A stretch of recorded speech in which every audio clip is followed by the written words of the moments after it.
En aquel tiempo Pedro se acercó a Jesús y le preguntó: Si mi hermano me ofende, ¿cuántas veces tengo que perdonarlo? ¿Hasta 7 veces? Jesús le contestó: No solo hasta 7, sino hasta 70 veces 7. Entonces Jesús les dijo: El reino de los cielos es semejante a un rey que quiso ajustar cuentas con sus servidores. El primero que le presentaron le debía muchos millones. Como no tenía con qué pagar, el Señor mandó que lo vendieran a él, a su mujer, a sus hijos y todas sus posesiones para saldar la deuda. El servidor, arrojándose a sus pies, le suplicaba diciendo: Ten paciencia conmigo y te lo pagaré todo. El rey tuvo lástima de aquel servidor, lo soltó y hasta le perdonó la deuda. Pero apenas había salido el servidor, se encontró con uno de sus compañeros que le debía poco dinero. Entonces lo agarró por el cuello y casi lo estrangulaba mientras le decía: Págame lo que me debes. El compañero se le arrodilló y le rogaba: Ten paciencia conmigo y te lo pagaré todo. Pero el otro no quiso escucharlo, sino que fue y lo metió en la cárcel hasta que le pagara la deuda. Al ver lo ocurrido, sus compañeros se llenaron de indignación y fueron a contarle al rey lo sucedido. Entonces el Señor lo llamó y le dijo: Siervo malvado, te perdoné toda aquella deuda porque me lo suplicaste. ¿No debías tú también haber tenido compasión de tu compañero, como yo tuve compasión de ti? Y el Señor, encolerizado, lo entregó a sus verdugos para que no lo soltaran hasta que pagara lo que debía. Pues lo mismo hará mi Padre Celestial con ustedes, si cada cual no perdona de corazón a su hermano.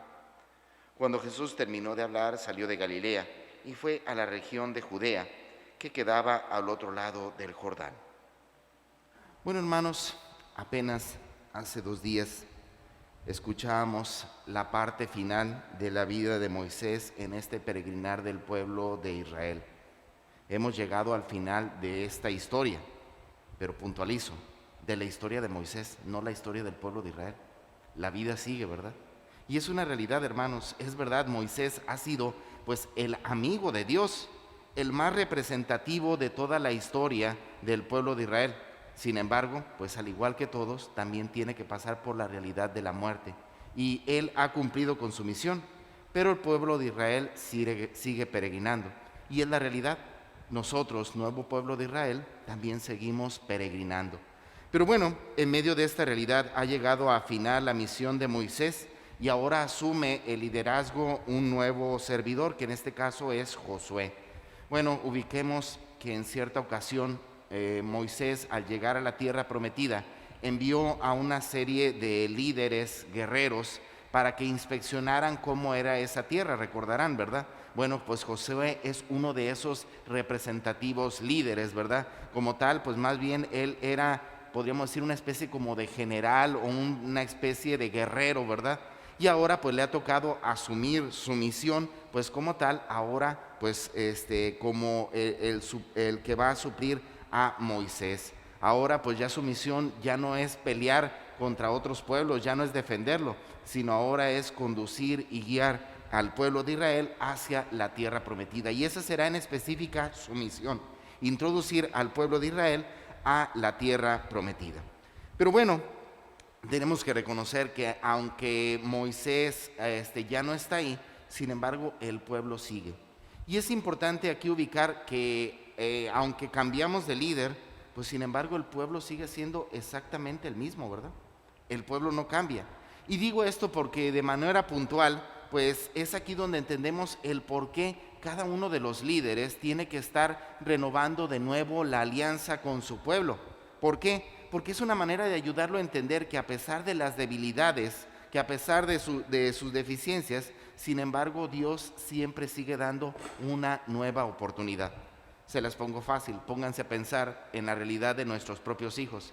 Quizás siempre nos critican como padres, porque al final siempre terminamos perdonando a nuestros hijos, ¿verdad? La riegan, y por más que cada vez pareciera ser que es la última vez que nos dicen ya no va a suceder, te prometo mamá, te prometo papá, que ya no va a volver a acontecer esto, sin embargo vuelven a las andadas. Y lo peor del caso podríamos decir, y es que nosotros como papás los terminamos perdonando. Bueno, es la misma realidad que vive Dios.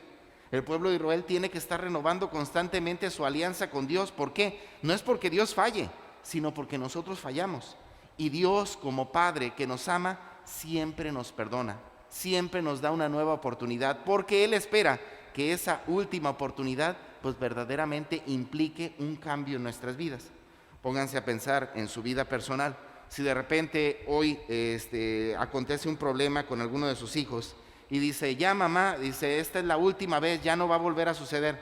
Y tú misma dices, a ver, espérame, es que siempre es lo mismo, ya no te voy a perdonar. Bueno, pues ¿cómo sabes si verdaderamente esa vez que te estaba pidiendo perdón era la última? ¿Cómo sabes si esa vez que te estaba diciendo que ya no volvería a suceder, pues verdaderamente se iba a poner las pilas? En pocas palabras, hermanos, una oportunidad es una esperanza. Acabar por completo con las oportunidades es acabar por completo con la esperanza. Y eso es lo que tenemos que ubicar en nuestra relación con Dios.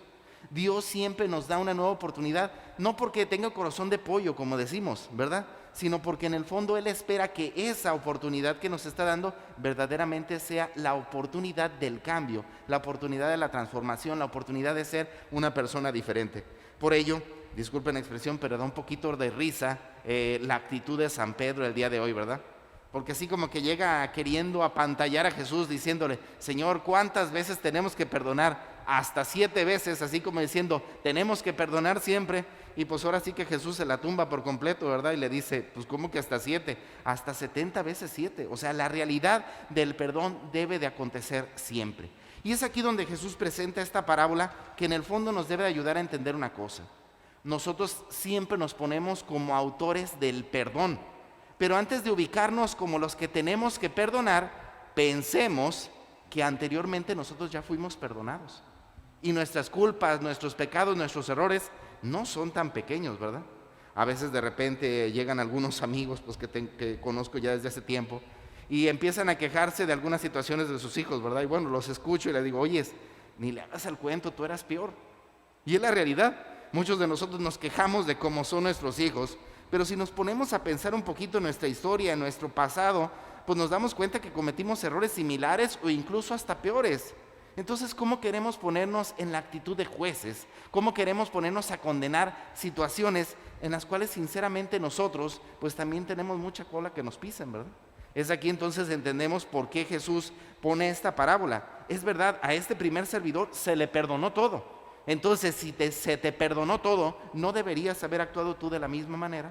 Bueno, hermanos, pues pidamos a Dios que nos ayude a entender la significación del perdón, que nos ayude a nunca querer ponernos como jueces sin antes haber pensado en que nosotros hemos sido perdonados por Dios, en que verdaderamente hubo un antecedente en nuestra historia que nos ayudó a crecer, que nos ayudó a ser lo que somos actualmente.